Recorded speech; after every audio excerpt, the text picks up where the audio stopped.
after. Yeah. Let's do Okay, it. reflection. I'll watch where I'm watching. 3, Yes. 3, 2, 1. Welcome back to Innate State. Russell, good to have you here, bud. Thank you. Today we've got an interesting interviewee by the name of Roxanne. She's a local lady, and we're first going to do our 5-minute meditation, and then we're going to go into a chat with her. She's got an interesting story to share with us. Wonderful. All right, Roxanne. I'm in. Thank you for having me. Are you familiar with meditation? I am indeed. Okay, so we're just going to go into a silent meditation just for about 5 minutes. Lovely. Just, relaxing and just focusing on your breath. 100%. Okay, let's All go. in.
When you're ready, you can slowly bring yourself out the meditation.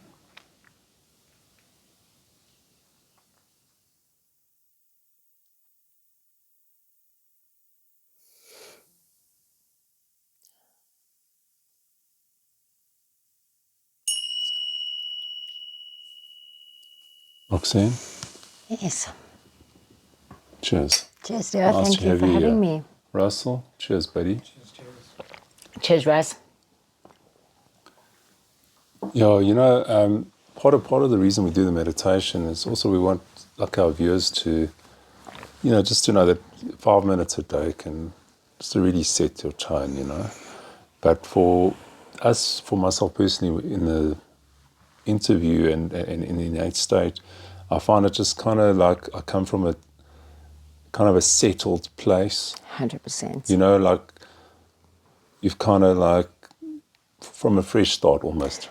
It's late in the day, right? You've got to wipe the You've had a busy slate day. clean. You've got to get rid of all those weird energies and things that you Yeah, picked and up. maybe you're busy with work and you get stressed, whatever the 100%. case may be. So kind of like That was we kind actually of- lovely. We start off on the same kind Yeah. of level in a sense, you know, in that 100%. sense. Yeah. So Roxanne, tell us Yes. a little bit about yourself. I know you've got a bit of a story to share with us, and I know a lot of time these stories are like very personal to someone. Yes, But yeah. I'm glad you're sharing with us because I like because we're ordinary people. That's And it. everyone has their own stuff that they've worked through, etc. Me, myself, Russell, whoever. 100%. And you, obviously, have got your own story. And, well, you know, kind of what worked for you? What I'd like to know, like, kind of maybe from, I don't know where you want to start, from a childhood or whatever the case may be, and also to the point where you decided, like, I want to make a change. Things have got to change, Yeah, right? things I'm have gotta change. tired enough of my own bullshit, right? Yeah. That's kind of where you get to eventually. Yeah, and kind of realize that you have all that bullshit. Because for years, I know for myself, you're like in denial. You think you're this perfect flippant specimen, but we're all carrying a lot of shit around. We are carrying Yeah. a lot of shit, whether it's our shit, our parents' shit, our family shit. We're There's carrying a of lot of shit. it. It's like real stinky around this place. You know what I'm saying? It like Yeah. eventually No, for gets sure. real smelly. You know what I'm saying? Which is funny. It actually That's funny, but it's not so funny, yeah. It's funny, not so funny, but it does remind me of a story. Funny that it would come up at this point, but a while ago, I was told a story, and I'm not too sure this is the version that I was told, whether is the version or not. But like, talking of stinky, the story of Hercules. So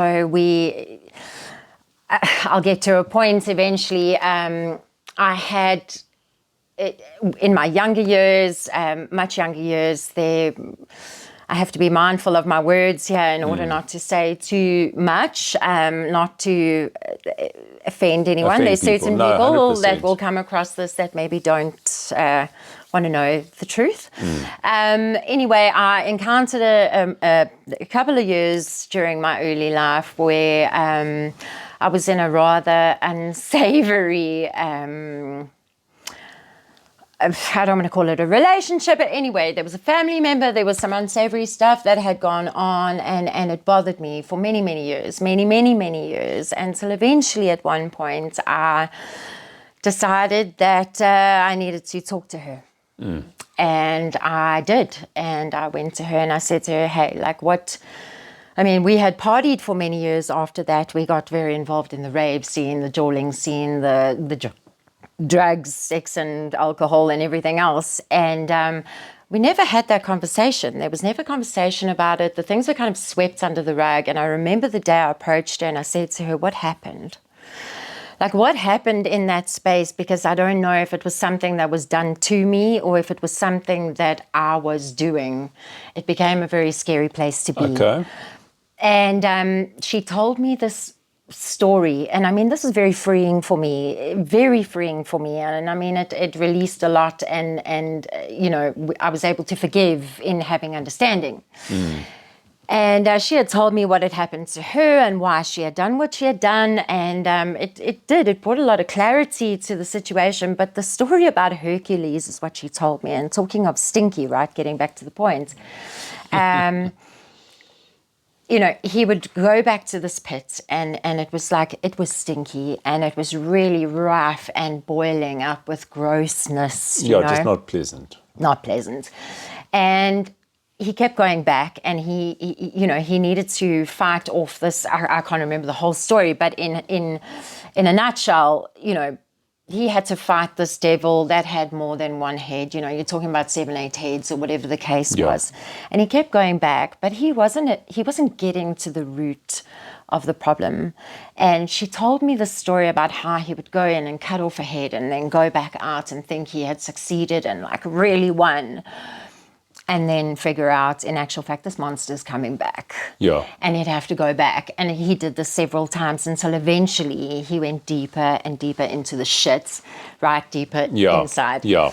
And got to the inwards, turning inwards, right? Yeah. Introspection. Yeah. And he got to the point where he eventually got to the main head of this monster or whatever it was, slayed the dragon, came up. The swamp turned clear and everything kind of changed, right, for him, because now he'd gotten to the bottom of it.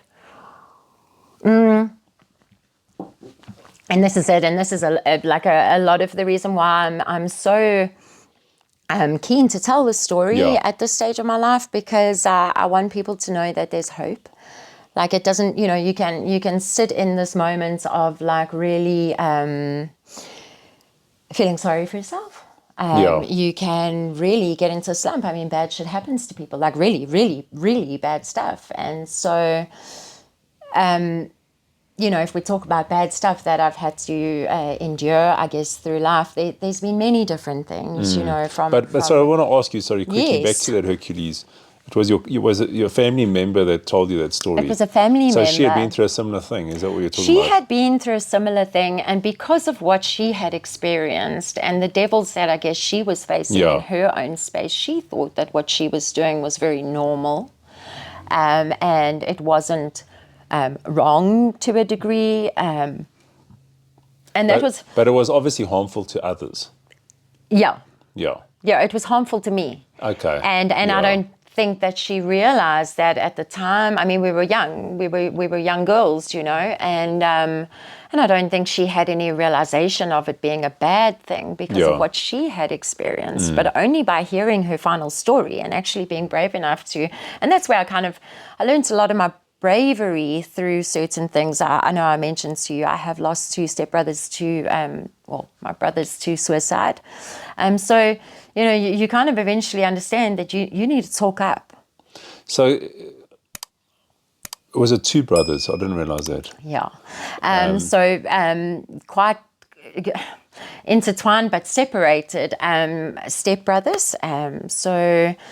But you grew up with we grew up together. So Marty and I spent 17 wonderful years of our life, in our same space. I didn't live with him. They lived on a farm out in Mildersdrift, and it was good times coming there. It felt like home. It felt like family. It felt like all the things. He was my brother, I guess.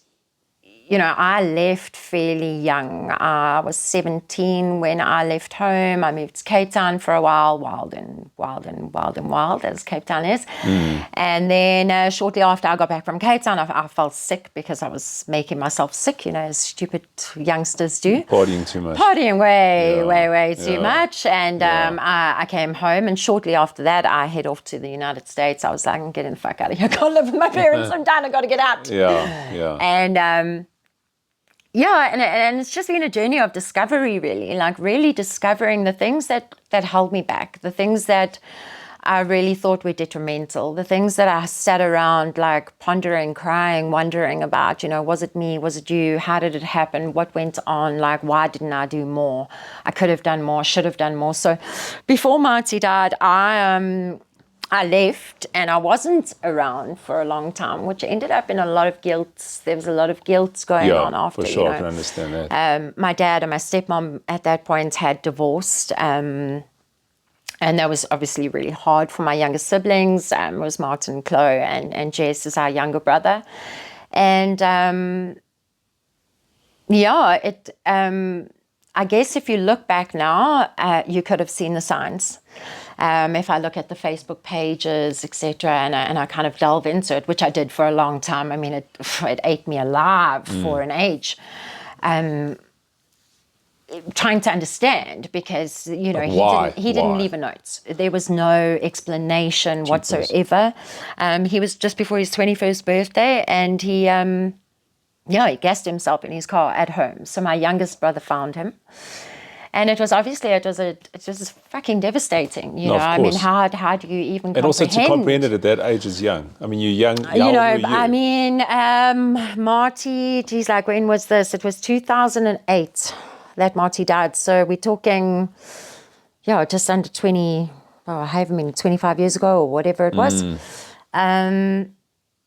And it was, I mean, like I was just blown away. I just couldn't understand like how, why, what happened. And it did cause a lot of separation in our family as well. I'm sure it must have been traumatic for everybody. It was like the blame game and like, what about this and how about this? And it was just wild. And anyway, it was in contending with these big things, big things that I started to realize that, like, fuck, man, there must be some other way of being that doesn't feel so painful. Yeah. Like where is this pain coming from, and how do we fix it? And I mean, that was a long, long time ago. I mean, we were still in our jawling phase. It was like great fun. You know? But so you obviously, how old were you? You were in your 20s as well at the time? Early 20s. Yeah. I think I just turned 25. Yeah. I'll be turning 42 now. So what point did you get to where you were like, I mean, there must have been a lot of anger and all that kind of stuff coming up.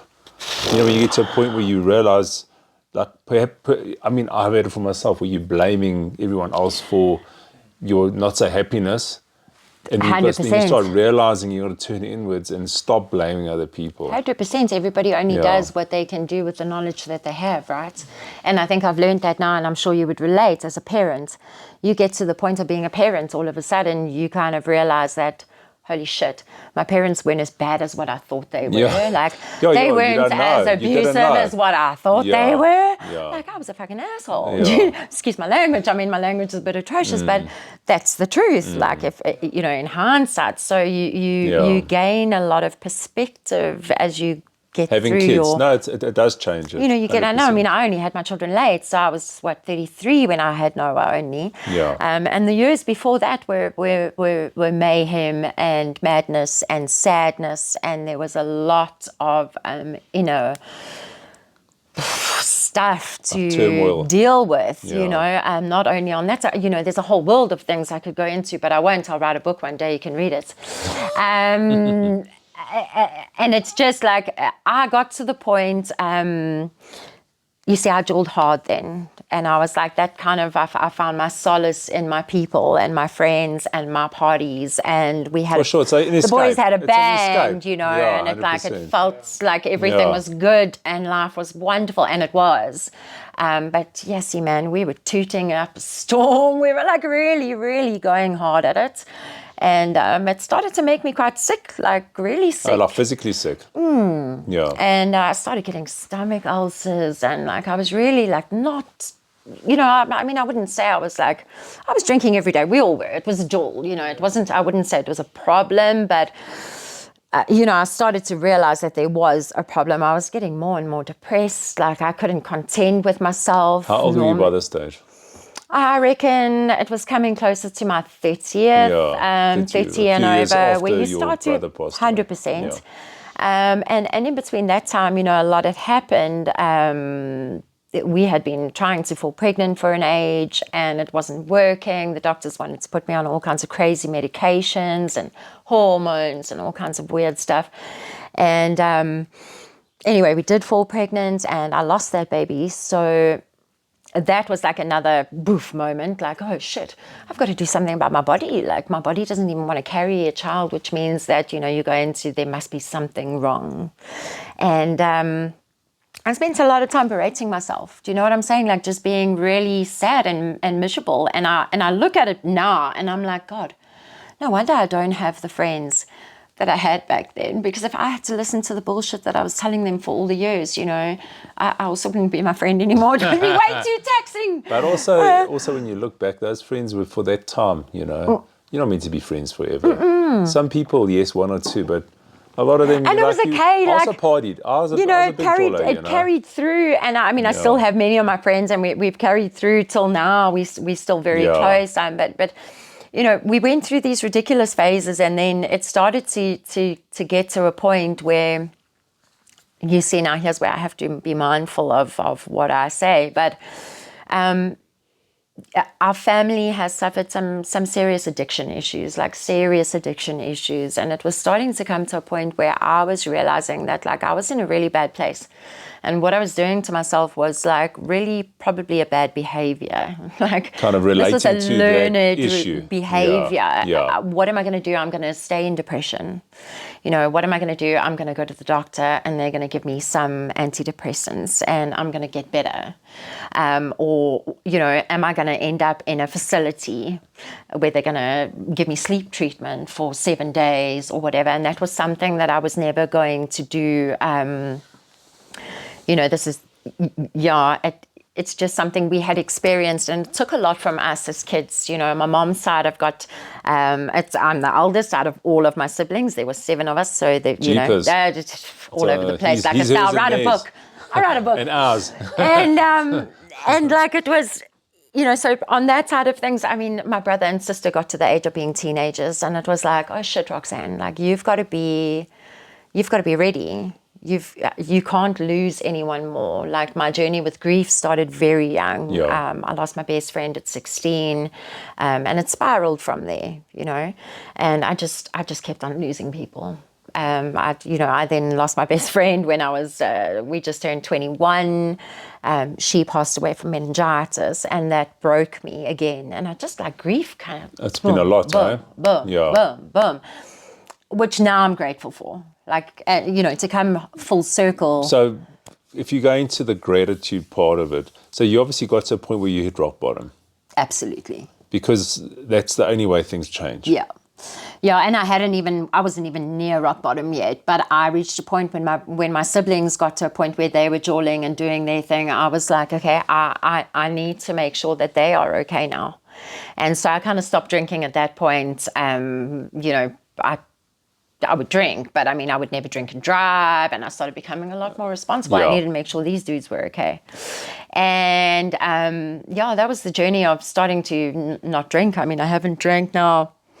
I have a sneaky Malibu, which tastes like a holiday. Maybe once every couple of months, I'll go to the Spur with the kids and have a Malibu. But sorry, if I may ask you, with regards to the addiction within your family, is it more alcohol related, or I would say sometimes it's pills, Yeah, so I would say alcohol, it was a big one. I would say that prescription medication was huge. Okay. You trust the doctors, eh? No, for sure. And that's what's led me into the herbal sort of realm that I've moved into now in terms of the complementary and alternative medicine that I'm studying and working with. It's a beautiful space to be, being on the other side of the spectrum. Big pharma has rattled my bones a little bit. Yeah, but maybe that's a good thing, because that's why you've shifted it's over. 100% a good thing. But I want to ask you, before we go into what your form is, the natural stuff that you're busy with. So you got to a point, probably around 30-something, where you hit what we might call rock bottom, maybe not rock bottom, but bottom enough. What was the shift that got you onto changing to turning inwards, to almost start seeing it from another perspective, working through it, working through that the trauma, the stuff, the pain, etc. Yeah. Because that stuff, because literally, I don't know your history that well, but obviously all that partying is just suppressing it all. Yeah. And then you get to a point where it can't suppress it anymore. You realize I've got to start I got to sit with my working pain. through my pain, working through my stuff, stop blaming everyone, etc., etc. Yeah. So when did that happen? The catalyst, I think, for the major turnaround or the major changes in my life was probably my younger sister fell into a very, very, very serious addiction, cocaine addiction. Okay. I phoned her this morning and made sure I was clear to talk, so I know I am. Okay, so you're not talking I about got the all C clear. word. The C word. Yeah, but look, it was... No, I'm joking, yeah. My little sister is like, she's the sweetest little, like, most, I thought was innocent. I mean, I knew she was a party animal. I never thought it would get to that point. I guess you never do. But, we could see it happening, and we were watching it. We were watching it happening under the pretenses of stress and this and that and everything else. And we were kind of seeing her fade away physically. And she's got 2 beautiful daughters. Her youngest daughter and my son are 3 weeks apart. Okay. And she was just starting to really fade, like in a big way. And at one point I said to her, "What's going on?" Yeah, because you can see something's not Like, right. what is going on? And I thought maybe it was like an eating disorder, which is something that I know we had both grappled with in our life. And like maybe she'd slip back into old ways of like, I don't know, bulimia or like something funny, And anyway, they ended up, much to my horror, but I mean, it was the best thing that everything happens for a reason, right? 100%. Yeah. There's certain institutions I won't mention for various reasons, who claim to help sick people, who claim to help people who are having mental health issues. I think you know which institution I'm talking about in Benoni. And so anyway, she went in under the pretense of having a health issue, a mental health issue. Now, bearing in mind, another family member had already been in and out of this particular facility many times and had been prescribed many various... Yeah, it wasn't helping. At all. Yeah. And I remember going in there one day and talking to her, and I remember her looking at me with these clear blue eyes. She's got the most magnificent blue eyes. And I was like, fuck, I forgot you had blue eyes. Like, wow. And she was like, "Rox, I need to be honest with you. I'm a cocaine addict and I'm in some big trouble. This is not eating disorder. I have a major addiction issue and I don't know what to do." And I was like, okay, well, wow, okay, here we go. Like, I don't really know what to do with this or say. I mean, I've had many friends who have come in and out of rehabs and rehabilitation centers. Thank God I had some beautiful friends who actually work very much in the rehabilitation sort of environment who were able to help me and guide me and sort of put us in a position where we knew what the freaking hell to do. At least you were a little educated in what you could do. And it was scary. Yeah. It was a very scary place to be, seeing this beautiful baby girl just like not okay at all. And anyway, long story short, we went through some stuff and I got a call one day from her partner, and it was about 5:30 in the morning, and he said to me, "You need to come now. I'm sorting out my kids. You need to come sort your sister." And I said, "Well, I don't know what you mean. It's 5:30 in the morning." He said to me, "Your sister's taken an overdose. You need to come and get her now." Cheapers. And I was like, wow, okay. And I sat at home. I literally did. I put the kettle on. I was going to make myself a cup of coffee, back into your old ways. How do I cope with this? Okay, I'm going to have a cup of coffee and a smoke. Yeah. I just didn't have a cup of coffee and a smoke and like ponder this for a minute. And my husband actually came to me and he said to me, "You need to go." And I was like, fuck, okay, I got to go. And so it's kind of hard to speak about, so mind the shaky voice. No, you take your time. I remember driving, here to Brentwood Park, and I went to go and pick her up, and I got there, and she actually had a court date. She'd been caught in a very violent position. She was driving 180 kilometers an hour down Great North Road, and she got pulled over by the because that's pretty fast down a 80 zone or... She was arrested and all the jazz and I mean all the stuff, and it was just mayhem. Life was chaos. Yeah. Everything was chaos. My parents were they were absolutely beside themselves. Yeah. Didn't, no matter what faults you have or people think you have as a parent, it doesn't matter anymore when your child is in pain. All you want to do is help. No, you're going to be there. or you're Yeah. going to try to be as Yeah. best you can with the knowledge you have. Yeah. Because it's not an easy situation to be on the other side of addiction when you're a family member and you don't know what to do. You blame yourself. You blame fucking it's everything. so difficult. It's yeah. a hard situation to be in. And anyway, it was a major catalyst for a lot of healing. A lot of healing. I mean, she's now doing so well. She overdosed that time. I ended up taking her back to my house, just kind of nursing her. And I phoned a friend of mine who's a specialist doctor. And I said to her, friend, this is what's going on. Like I'm at home and I've got her here, but like she's vomiting everywhere and I don't really know what to do. And she was like, Roxanne, you need to get her to the hospital. Like, what are you doing?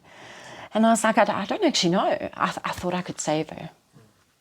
And that's the biggest part of realization for a family member of someone in an addiction issue is like, you think you can save them.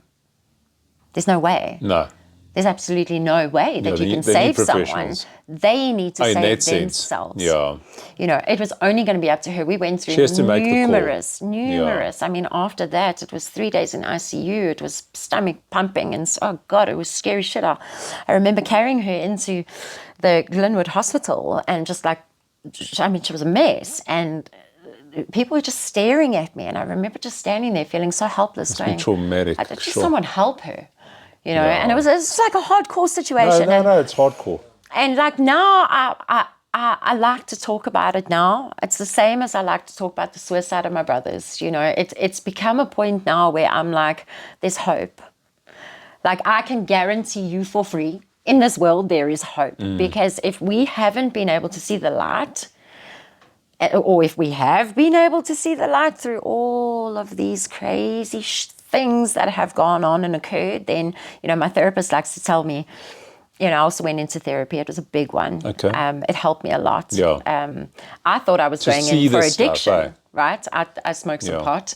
And like with my sister's addiction, you know, I thought, well, fuck, maybe I'm an addict. Like, and maybe I need to get myself right and I need to do these things. And I went to see a psychologist and I said to her, look, here's where I'm at. Don't offer me pills. I don't ever want a pill from you. If you offer me a pill, I'm out your door. I don't ever want to talk to you again. So if you want to help me, don't do that.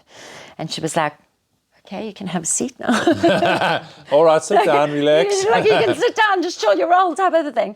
And I've been through many years of therapy with her. God, I bless that woman. But it helped you to shift a lot of stuff, absolutely. Find the courage to work through the things. I had a lot of abandonment issues. I had a lot of stuff going on, which I didn't realize. And for like probably the first 25 sessions, I was going once every 2 weeks, you know, just to try and like figure out what was happening. And I think for the first like however many sessions, eventually she said to me, Roxanne, can you come to your own therapy now? And I was like, but I don't understand what you mean. And she's like, can we have therapy about you? Oh, because you were not just about your mom and your dad and your brother and your sister and your auntie and your uncle and the fucking everyone else, you know, like, can we get to you? And that, I think, was a big thing where I was just like, wait, hang on a second. I've been so focused on everybody else. It's that childhood thing of wanting to make everybody happy. You know, if I can make them happy, then I'll be okay. Yeah.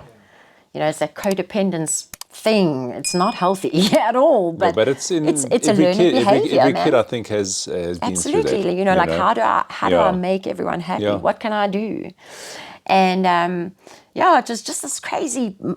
So after all the therapy, etc., that's where you started turning inwards. 100% started turning inwards, started to figure things out, you know, and then boom, you know, my next brother committed suicide, and it was that like after my all this sister had therapy? just come out of her.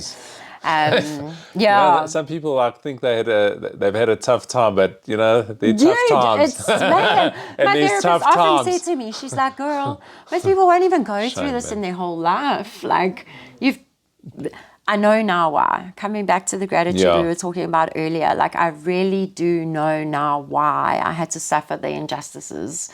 You know, I do call it an injustice. A lot of the things that happened, maybe, you know, I for a long time believed they shouldn't have happened. I now know that they couldn't have happened any other way. And there's there actually no mistakes. No. And that's a hard, that's a big hard thing. pill to swallow when you're talking about all these kind of, you know, when you talk about grief. Yeah. losing people close to you because nobody could understand the depths of their despair. Like that for me that was the hardest pill to swallow. It's like, fuck, man. Like I've been in some deep, dark places, some really dark places, but I've never had that kind of courage. But that's what it is. It's courage. It takes courage. And I went through many years of many people saying to me, oh, what a coward. People think that they have, good things to say to you when you're going through this kind of grief, but not everybody grief is one thing. Suicide grief is a very different thing.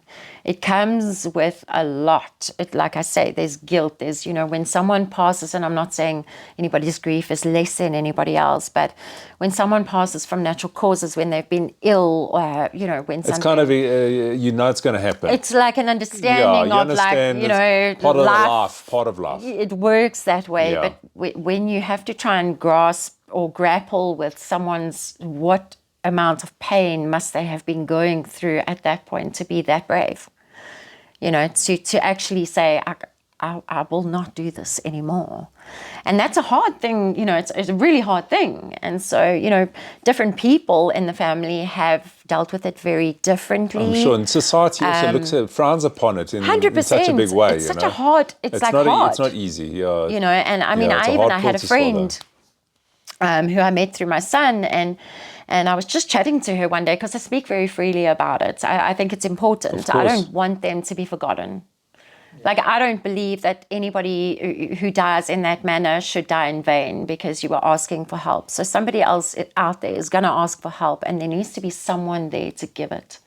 That's why, like, after all the things, that's why I managed to get myself into a position where I am now, where I'm like, okay, I've got power now. You become, you've empowered yourself through all these processes. I now can help other people. Yeah. I can, and I do. And there's been so many testimonials of people who, like, we've just gone through power sessions, chat sessions, introspection is what I call the sessions. And it's like them. Finding that little thing inside, for me, it was a big deal to figure out who I am now. Is just a remembering of who I always was as a little girl. And so now I'm like, now that I've made friends with that little girl and all of her pain and all of her hurt and all of the things that she's had to go through, I'm now standing here a woman, and I'm like, okay, come to me.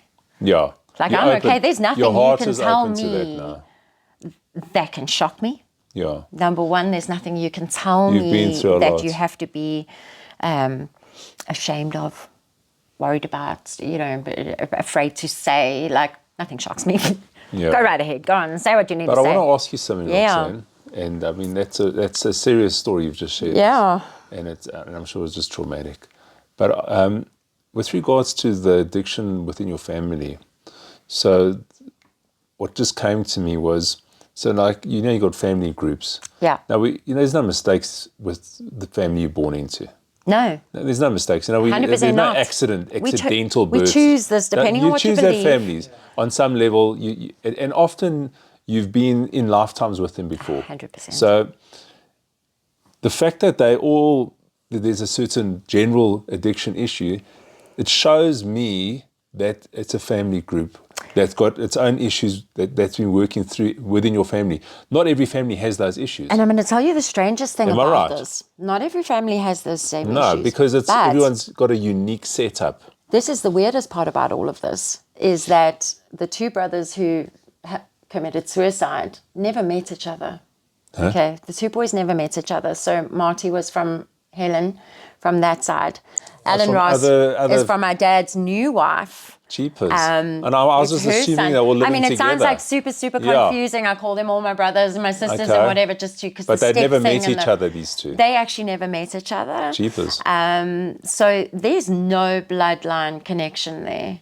So many people have been like, it runs in the family, and I'm like, That was going to be my next question. Funny thing you say that, because in actual that is fact, interesting, eh? There is no physical, this world bloodline, right? But you don't know on another level. you know. So I was chatting to my ex-stepmom not so long ago, and she was saying to me, how did it happen? So my youngest brother, he was very close to Alan Ross. Him and Alan Ross, you know, he'd lost Martin. He found him. Sorry, I don't know Alan Ross. Alan Ross was the second brother who committed suicide.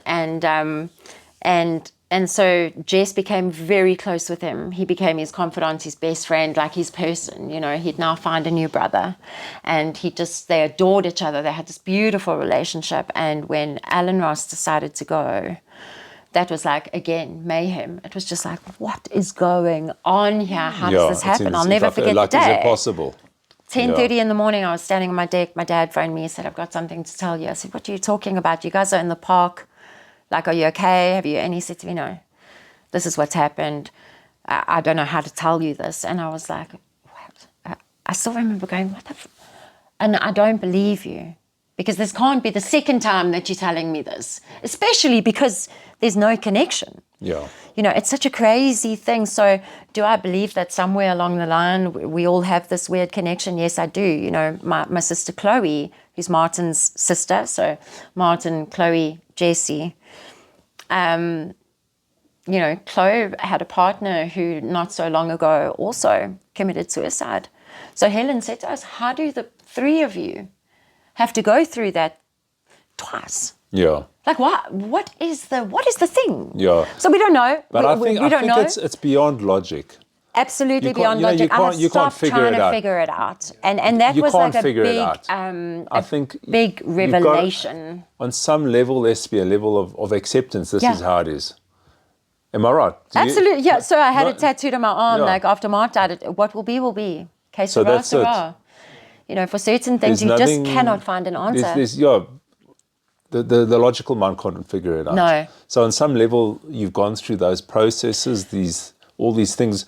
You know, in the past, you'd be like, oh, maybe I'm being punished or whatever the case is. Yeah. But which is a normal person's reaction. And woe is me, nobody ever needs to go through this. But in actual fact, what I believe is you're not being punished. You're being given certain things to face, to grow, to adapt, etc. Yeah. Not easy things. No, I mean, that's a story that I hate honestly to say can't believe. You know, to not take away from the pain of their mothers. It's a very difficult thing for me to say that everything happens for a reason. That's the worst thing you can say to someone who's in grief. But no, you know exactly. Me, they'll be angry. In my belief system, you know, I do believe that all things, you know, a soul will not leave this world until it's ready to leave this world, right? I believe it.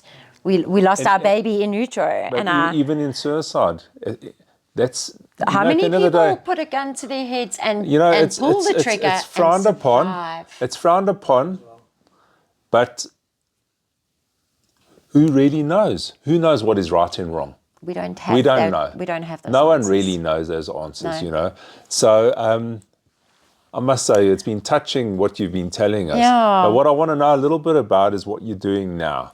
Yeah, so, I mean, look, it was a process, obviously. You know, get yourself together, sort things out so that you can start to help other people. Yeah. Because that was important for me, right? If there's no one for me to go to in times of trouble, then surely I must be the person that someone can go to.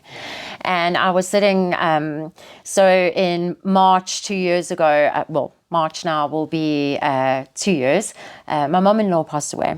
And she was very, very close to me. And she fell ill. Anyway, long story. I believe she was misdiagnosed. There's a whole story to it. And she got lymphoma, non-Hodgkin's lymphoma. And she passed. And it was horrible. I mean, they lived with us. So that was our entire support system. Yeah. She was my whole support. And I felt so angry with what had happened and what she had had to endure at the hands of the medical fraternity, if I can call it that. Yeah. You know, I don't blame any one person, but they did her wrong, like the same way as they've done many others wrong before. Of course. And that's where I got this fire in my belly. I've always been into sort of, you know, the interest of natural medicines and these sort of things. I didn't ever think I was going to study it. I mean, So what exactly I are you never thought I studying? would. So What it's is it, complementary and Roxanne? alternative medicine. Complementary and alternative medicine. And that's quite large spectrum, like broad spectrum. So encompassing tell us very more or much, less, yeah. we're talking herbalism, which is obviously the study of your herbal remedies and such things. So I am now certified as a herbalist. I mean, what is a out there. herbalist? What is a herbalist? A herbalist, I would say, and it's been so skewed as well. It's quite funny. Somebody asked me the other day, do I throw bones? And I was like, ching ching. no, I mean, Not I'm like that. bony, but I don't throw bones, you know. No, So what is not, it? What is that? very much the work with herbal herbs. You're talking Herbal herbs. Herbal herbs. You're talking focused on. So a lot of people also then ask, oh, so you sell marijuana? No, I don't sell marijuana. It's something I've chosen not to delve into. There's other people for that, right? Yeah. I've chosen, because of family history, to stay very far away from any sort of psychedelics, anything like that in terms of my practice. But working a lot with herbal remedies. So anything from a yarrow tincture to a hibiscus tea, very tea and So tincture certain related. remedies that are for the body, certain 100%. illnesses or whatever the case. Yeah, and all herb derived. So it's coming directly from the earth, whether it's a white willow bark that's coming from a willow tree, which, you know, is a aspirin. It's where aspirin was derived from. Yeah. Or whether it's a, I don't know, balm or a tincture. It's a very natural process that I intend to go through in terms of growing and doing the speciality herbs. And I really do feel like it's super, super beneficial. It's been proven. There's so much that, like, we've learned in terms of herbal remedy and the benefits of them, you know, and it's so widely commercialized, the marijuana and the mushrooms and all of these things. But there's a lot more than just that, much of course. more than that. I mean, this is just what's been popularized. So much more than that. And it's a really beautiful practice, I guess, you know. And like I said, getting back to being a little girl, it kind of reminds me of being that little girl, kind of making the potions. Were in the you that garden. girl? I was that girl. Okay, so I was that girl. Where you came from. That was your calling back. 100%. Back And in it's the funny, day. even in terms of energy and energy boundary and such things. So I heard some funny stories from the adults in my life where they used to call me the devil's child. And I was like, guys, that's a bit fucking mean. Devil's child. Like, geez, like, what was thanks I very much. Or like, what? You know, Seriously. how you call a kid You spend too much time in the garden or what? Do you know why? So when I was feeling overwhelmed in any sort of situation, so remember, my parents were exceptionally young. My mom was 17 when she had me. Okay. So, I mean, I remember her 21st. That is young. You know, I it's like, remember my mom's 21st, so you can imagine, you know. That's so pretty crazy. I kind of grew up with them, and I saw them grow up, and do their thing, and it was wild, you know. They were youngsters. Yeah. And apparently, when I used to get overwhelmed with too much going on around me, I would go outside and I would find a stick and I would draw a circle around myself. And they said that if anyone was to enter that circle, it was war. That I would unleash the fury on. So they tested you, or other kids, tested and me, then you chased them with a stick. Or like they would try and be like, "You need to come home now. Like we need to get in the car, or you need to come with us," type of thing. Yeah. Like it's time to go. And heaven behold, you enter my circle, you know. And it's all these things coming back now, where it's like, if someone said to me the other day, "Are you a witch?" And I said, "Well, do you say it in that many words?" Or why does it need a label? You know, does it have to be that, or Does it is need a label? just, Does it need a label? Is it just something Do you have that? a stick that you fly around on? Well, I mean, I'm not going to tell anybody about it. It might be parked there. I don't say anything. She's like, guys, I mean, I've got to keep some secrets here. Yeah. You We'll show know? the stick later. Don't worry. But entwined in this whole study is, so there's aromatherapy, which I just absolutely love. I also you know, love aromatherapy. Absolutely So love it. That's encompassed It's in this. encompassed in this. So Yeah. we're talking aromatherapy, crystal healing, Okay. flower remedies. I don't know if you're aware of the Bach flower remedies. Yeah. So your rescue remedy that you would get from Yeah, your discount. rescue is awesome. Rescue comes directly Yeah. from Bach flower And remedy. obviously marigold, that kind of stuff. So many different things. Calendula. Scaletium? Have you heard of it? So scaletium is another one that I'm still a little bit afraid to work with in Borderline terms of... psychedelic. Is it? Yeah. It is, yeah. beautiful. I've seen some beautiful recoveries and these sort of things, but I've also seen the opposite side where people have had to lean very far into their skeletonium to kind of keep themselves okay. Does it give you like a little buzz or what? What is Works it? on the dopamine receptors. Yeah, so it is. So it becomes a bit more like a everyday. A crutch. Can I wake up in the morning and take my skeleton? yeah, you or see. these kind of things. I do believe it's a beautiful.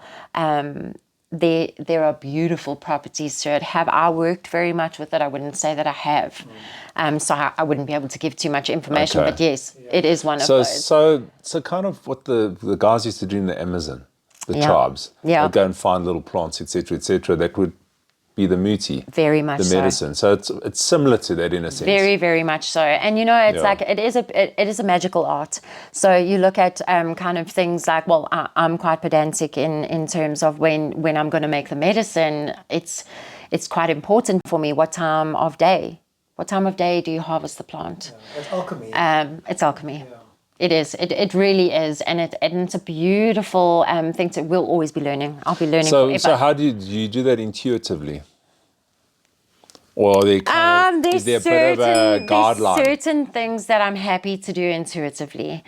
So yes, there's certain things that I would be able to pick up on intuitively by the looks of the eyes. You know, a part of the study is iridology. I don't know if you know. I know, yeah. Very So good. that is also, part of the iridology's study. got a lot of Yeah. a lot of information. There's a lot that 100%, comes the through eyes are ours. windows to the soul. Yeah. You know, so it's very all-encompassing. There's a lot to it. And what about like kinesiology? No. Kinesiology is not something I've looked into and not part of this particular I'm just study. curious. But all leaning in the same it's realms, similar. right? It's relating. It's all, yeah. And so psychotherapy was a big one. Now a lot of people look at me and they're like, "What the fuck is psychotherapy?" Is that something you've studied now? It's something I've studied. Psychotherapy is very much related to talk therapy, counseling. And that's somewhere I've really been thriving, being able to, and it's weird. I thought I would be seeing middle-aged women, you know, perimenopausal, fucking losing their marbles type of who thing. you My seeing? kids are driving me mad. Who's your kind of clientele? Middle-aged men Oh, really? with money. Like in their 30s, 40? Talking late 30s, early 40s, kind of getting to the peak of their career, work their way up their No entire... kids, no families? Or? Kids, families, all the the whole, things. okay. But gotten to a point in terms of, you know, working their way up the ladder, got to the top of the ladder. And now what do I do? Yeah. I don't know how to feel anything. I don't know how to feel because I thought I'd be happy.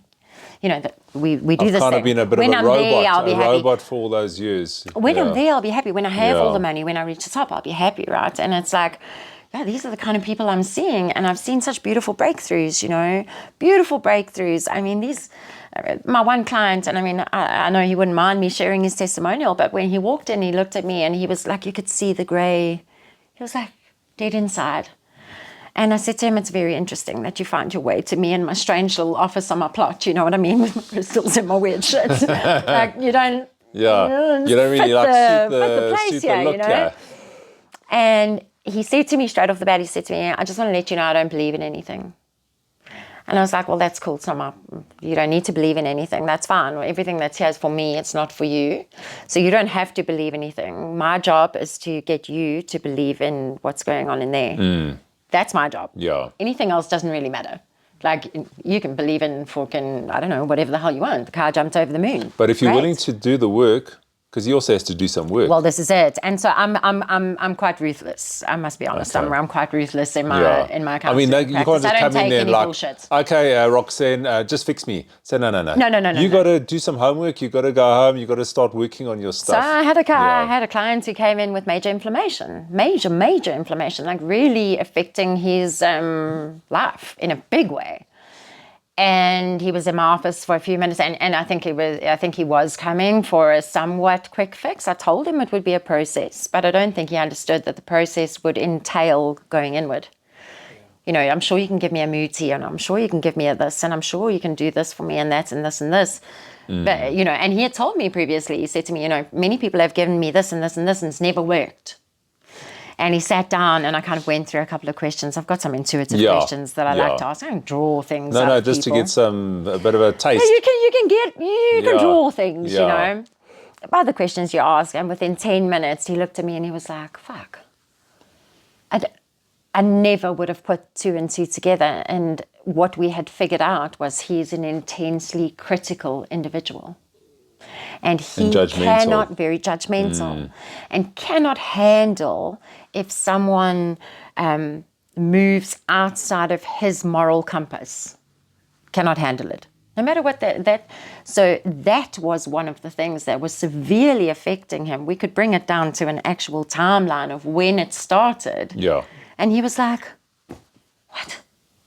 How could that have caused that? I said, well, Yeah, because you can put the two together, you know. It's creating tension in your body. And my gran is an and you find a lot of grannies, they tend to be quite bitter.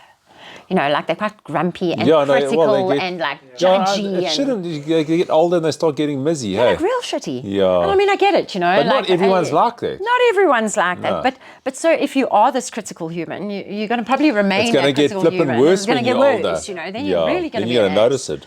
I mean, you fall into the lavender and you're going to blame the car. Yeah. You know what I mean? That's exactly, it was a story that happened. True stats. Yeah. The car was in my way. So, oh, God, great. Okay. But she suffers desperately with arthritis. I mean, nobbled up. Yeah. Can hardly move one's hands.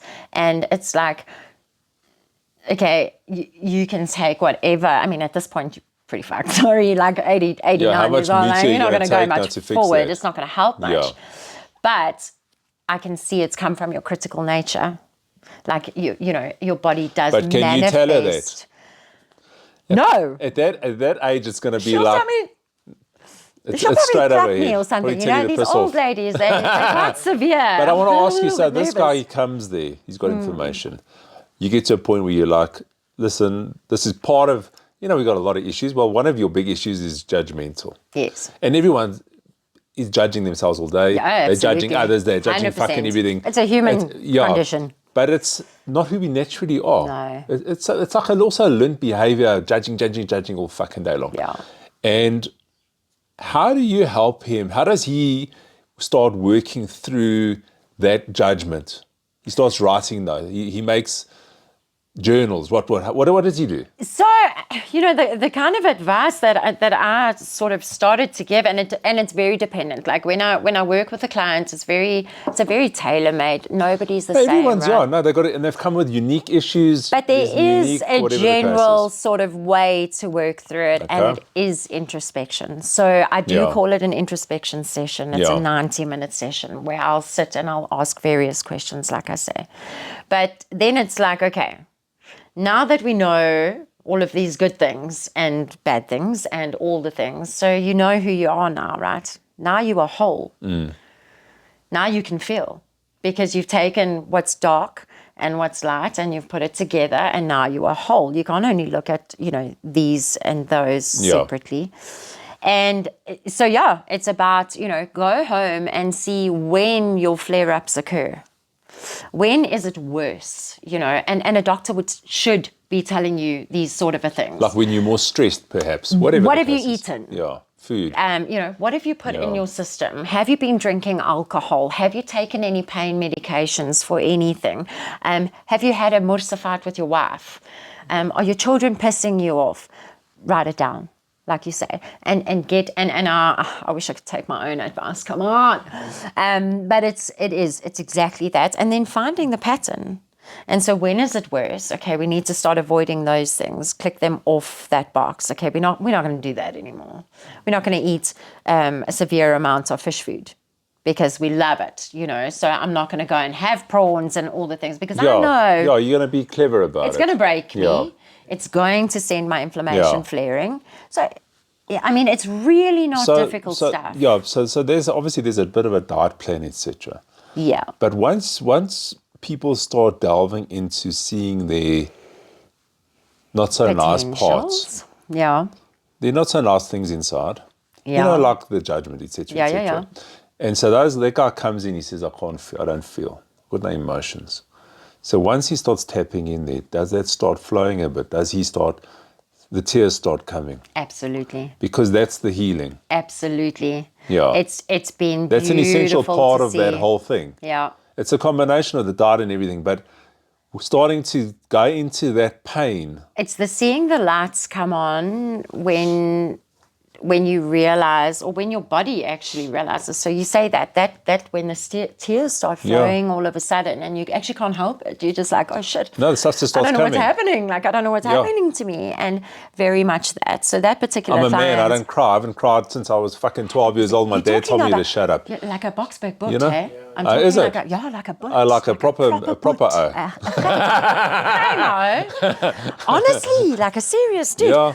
And he did, and he sat and he cried. And then I said to him, okay, well, would you be prepared to work through some different sort of scenarios? Could we possibly do like a bit of a sound healing session where I'm going to get you to lie on the bed and I'm just going to put some sound on. We're going to see if we can do some like chakra balancing just with sound. Yeah. Bit of smell. I like to use smell. Smell for me is a very, very, very amplifying things. So I do burn a couple of things, nothing crazy, nothing going to make you feel wacky or anything. No, but just I to do in kind of terms sets a tone almost. Exactly, and also atmosphere. for different changes in the different, so as you're going through the chakras, I like to change up the smell.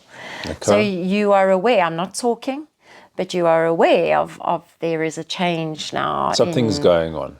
Something's changing. Man, the man cried. And so normally I don't let anyone wear a device. You mean like a watch or something? One of these watch phone things. Oh, because, one of those you know, this constant, Fitbit or whatever. Yeah, no, this constant when you must read your messages when I'm trying to talk to you. You can that's take not your happening. shoes and your watch and put it at your the phone door. and everything must go that What's side. that? I'm working here. I'm not interested in that. And anyway, we forgot to take his watch off. And so he measured like what he had experienced in terms of like physically. sleep and relaxation. Oh, right? because I'd never now done you'd that been through before. that. Okay. That thing, like, it measures your arms, even like all this random stuff. Heartbeat, whatever the case is. So anyway, after our session, like, he comes and he sits and he says to me, shit, I don't know how I feel. I said to him, wow, what's up? Are you okay? Do you need some water? He said, no, I've just had a look at my phone and I've just seen the data. I said, what does the data say? He says, well, how long was that? I said, it was 27 minutes. He said to me, my phone just told me that I was like in deep REM sleep for about 23 of those minutes. I said, what? Oh, really? How did that? Yeah, how did that I could see because I could see he was dosing. Yeah. You know that. Yeah. You know when someone's dosing. Did he feel like he was sleeping? He said he didn't. He said he felt like he was awake. You're still aware of what was going on. That was going on. That's interesting. But he said to me, I've never felt so relaxed in my life. Now, I've never studied energy healing or anything of the sort. So I don't like to pretend that I know what I'm doing. That's some serious But on business. some level, that is doing something. But on some level, absolutely, of course. it's doing something. And you know what? I'm using techniques. And like I say, on my flyer or whatever the hell you want to call the stupid thing, I do say it's in intuitive healing. So I'm using various different intuitive methods to help you to find yourself. Yeah. Like, because I've seen it. I've seen the light switch on. I had a friend of mine. She was in struggle. She found the love of her life. He moved to the UK. They got married. He then moved because of job opportunity. She was here for 13 months. Couldn't get to him because why? She didn't have a job, no money, didn't know what to do. I have a lifestyle brand, and I said to her, I need a seamstress. Come help me. So anyway, she came to help me, and she rocked up crying, and she said to me, Rox, I don't know what to do. Like, I don't know how to get to my husband. I don't know what to do. I'm so helpless. I said, okay, you sew for me. I mean, I may be able to pay you like $600 here and there. Like, I don't even know, but it's not going to be much, but it will help, We'll try. And while we're doing that, we'll do power sessions. Like, let's see if we can pump each other up enough. Because I was wanting to resign, we're in this mode. At that time. Yeah.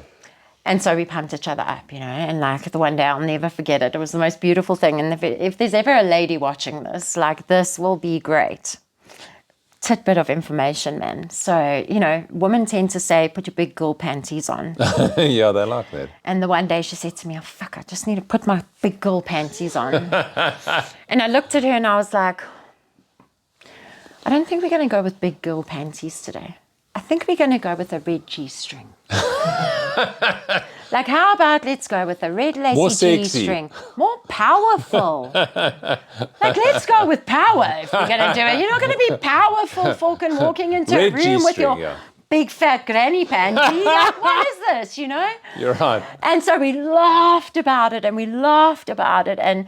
I mean, I've been doing these studies. I never thought I would ever pass an exam in my life. Like, I'm not a very studious human, but because I love what I'm doing, I've been getting 100% for my exams, you know. So I tell these ladies, I have a women's group. Long story short, we help each other. Yeah. We support each other because, you know, we're all a little broken.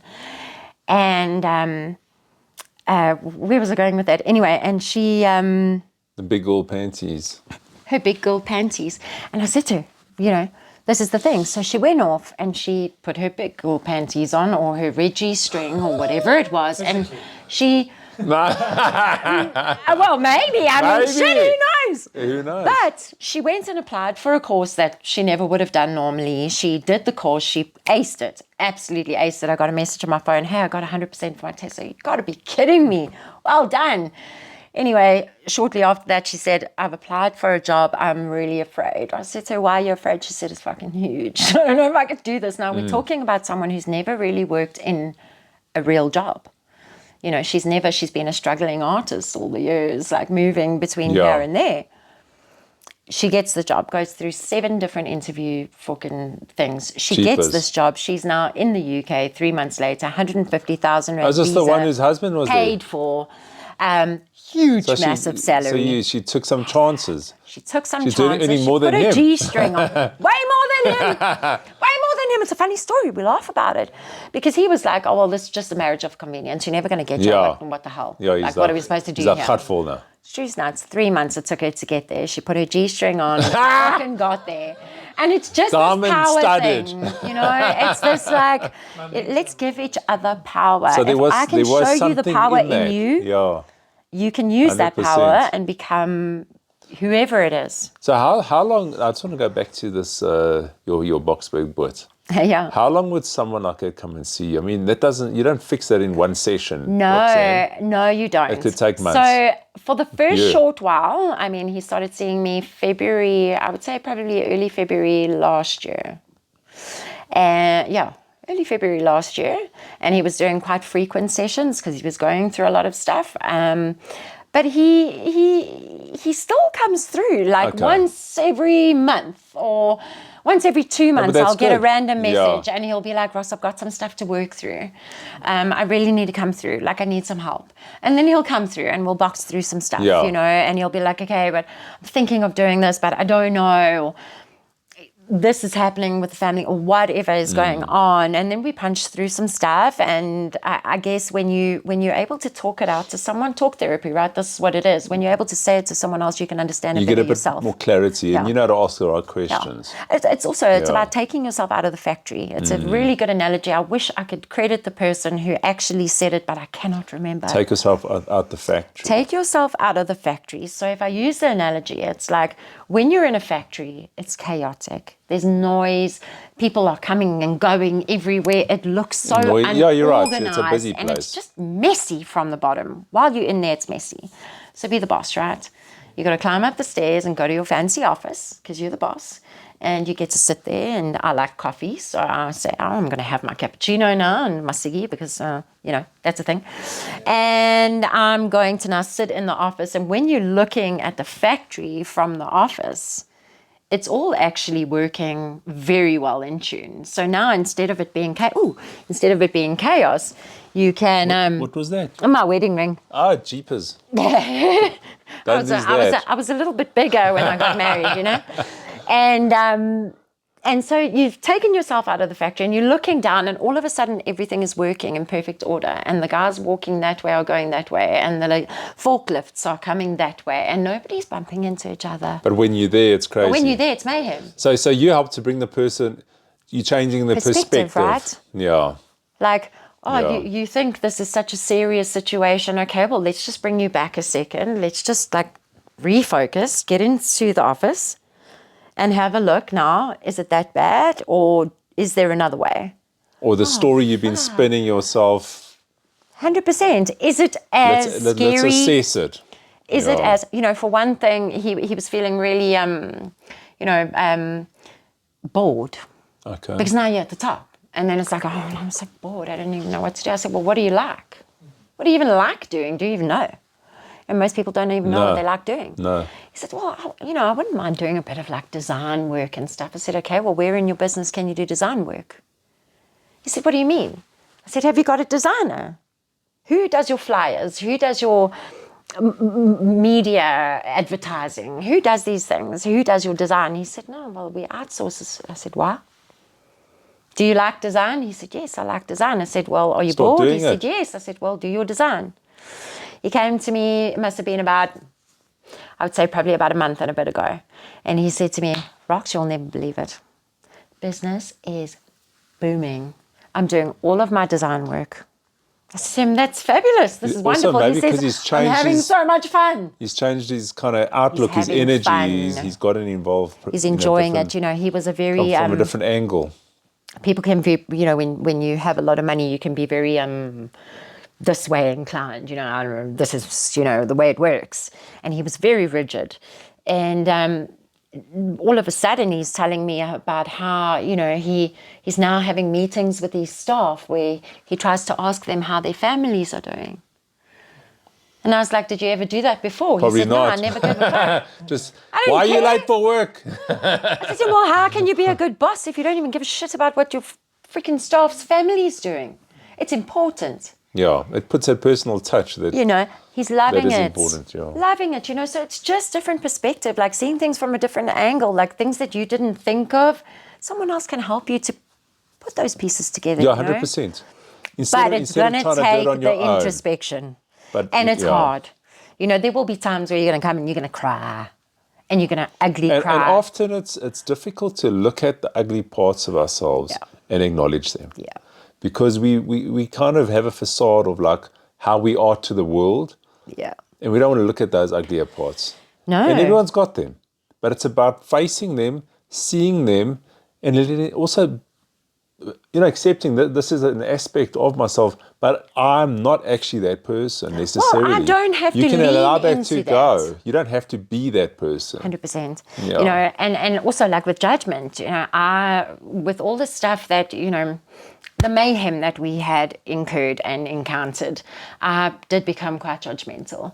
I was like, you addict, you druggie, you... No, of course. No. I got very angry and very resentful. And I got angry and resentful with myself. I was saying these kind of things to myself because I still smoke a bit of pot.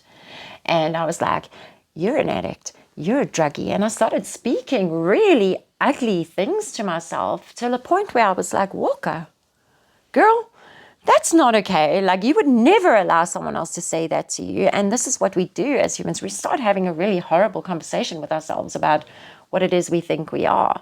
Yeah. And also, you gain so much perspective when you realize that these things you hate in everybody else are the things that also you hate in yourself. It's a reflection. I look at, my parents. I talk of people who have maybe harmed me, never harmed me at all. I talk about these situations and people, and I did for a long time have a massive judgment. Honestly, I thought I was better. I was like, you're disgusting. Your behavior is disgusting. Now stepping out of, the factory, Yeah. I'm looking at it going, fuck, I'm so sorry. Like, I'm so sorry you're going through all of that. And there's nobody there to help But that you. takes a level of awareness. It's been hard to get to that point. But to realize that. I have those things in me. So if I'm going to sit here and judge you, then I must easily enough be able to turn that sword back on myself. It's like people in glass houses, right? Yeah. Like, who are we to throw stones? And so that's where you learn compassion. And that's helped me a tremendous amount to be able to do what I'm doing now. And that's why I say I don't begrudge any situation that has happened ever. And like I say, I'll write the book, guys. You've got to read it. Well, I think you've got to do the book sometime. The book's happening. It's got to happen. What's it going to be called? It's got a name yet. No, I've got to figure this one out. So there's pages. There's pages. I've got to put them all together and then find someone to publish it. But I mean, there's pages. That's enough for right now. And there's still more stories. I feel like there's still more stories. Well, also, if you think about it now, you've got kids, Yeah. you've got another, you've got your husband, etc. You're going to have, things are going to carry on. You're going to have new experiences that come along. It's been such a eye-opening thing, like you say, with the kids. I mean, to see how my eldest leans so much into this whole sort of world that I'm creating, or that I've created for myself, my healing room, the space. We had a flock of birds fly across the other day, and my son came out and he was like, "Mom, they're coming to you for healing." And I was like, "I don't think they are, baby, but Not today. Cool. Glad you have faith in me, babes." Shame. But to see a child So sweet, eh? have an open heart right from the get-go, like I try to hope that I won't stifle the devil child. You know what I'm saying? Like, just be you. Yeah. That's okay. You got to draw a circle around you. That's cool, bud. 100%. You got to protect your energy. That's cool, bud. And so you get like this with people, and I've learned that as well. It's And also what I've tried to do with my kids, and they're quite old now, but like you direct them. yeah. But at this, when they were starting to choose like what they wanted to do after school, etc., I kind of just allowed them to do what they want to do instead of trying to like put them in certain lanes, let them find their own lane. Yeah. And obviously they still need guiding because, they're still young. They're young. But they're getting big now. But once you get to a point where you're kind of gently guiding them, but you want them to find their lane.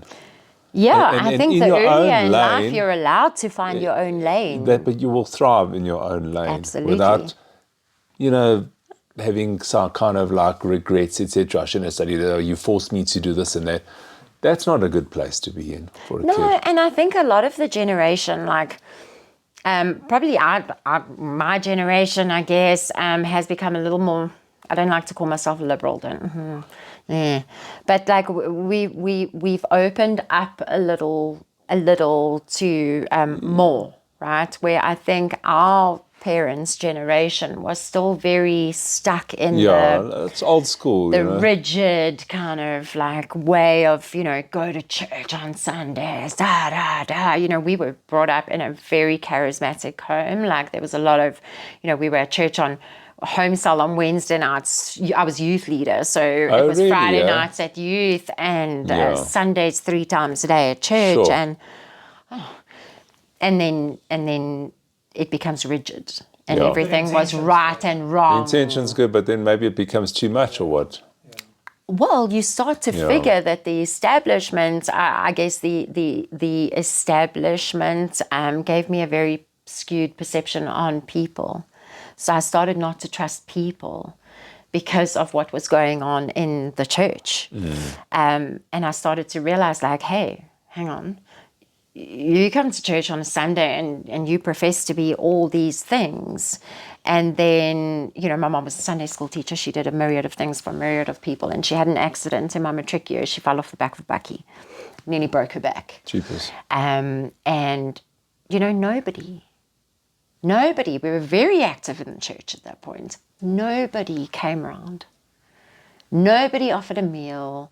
And I was just like, I lost faith in human beings and I lost faith in the church. And I was like, anti-establishment type of a thing.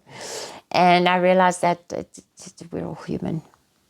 And is the establishment fucked up? Well, you can make your own decisions on that. You might have found another church. They would have been there. Who knows? Or different people. At the end of the day, you it's here, right? The whole thing. No, and I think eventually I realized that the people were the people.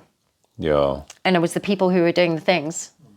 And like I said, I lost a lot of faith in people at that point. So I veered completely away from anything that was like, I became like almost atheist. I was like, I don't believe in anything.